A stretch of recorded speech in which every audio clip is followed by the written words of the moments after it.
Let's talk to Douglas Yates, who's professor at the American Graduate School in Paris. Good to see you, Douglas. Premier Li talked about the shared spirit of independence and autonomy between China and France. Where do you see that?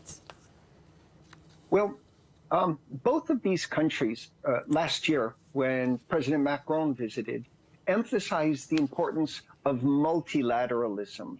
What's so interesting is the complement that's being offered here to bilateral relations.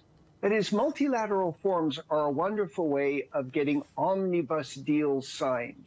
But often there's a need for that person-to-person, country-to-country, actor-to-actor diplomacy in order to make agreements outside of the boundaries of rules. And so I look at this as a positive move, complementary to their overall objective, which are multilateral agreements. Well, you mentioned Macron's visit, but it's the second visit to China by a French foreign minister in less than 6 months. So beyond the diplomatic show marking the 60 years of ties, what do you think France is looking to achieve? Well, okay, here I actually have an excellent explanation, because the last visit was by Catherine Colonna. She was the foreign minister, and the prime minister was Elizabeth Borne.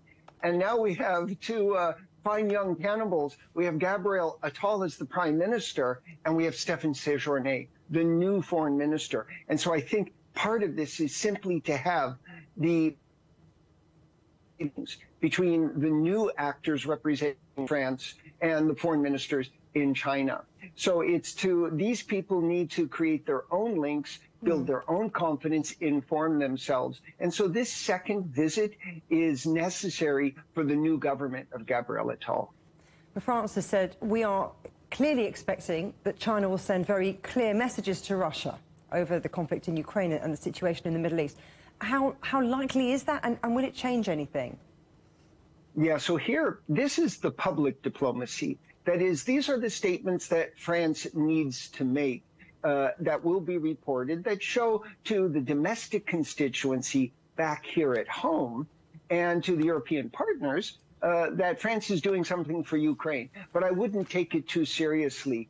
Efforts to change a major powers alliances through diplomacy are slim to nothing. Nevertheless, behind the scene, France does seem to have managed to escape some of the tit-for-tat punishments in the trade sanctions that have been going on between the European Union and China. There it was a success, but I wouldn't count on this visit having any effect whatsoever on Russia-China relations. I did want to ask you about trade, because the EU increasingly views China as a partner, but also as an economic competitor and systemic rival. So what is that going to mean in terms of trade and concessions that you're expecting? Wave of a xenophobic nationalism and sweeping across Europe causes the actors, the member states of the EU, to adopt positions of protectionism. The claims, the original investigation of the EU, just to be fair, was that China had subsidized its electrical vehicles. But then targeting China with sanctions, informal tariffs, forcing them to register their cars, and now passing a law requiring a certain amount of strategic mineral content to be domestically produced, either through extraction or recycling, led China very reasonably to make a gentle tit-for-tat and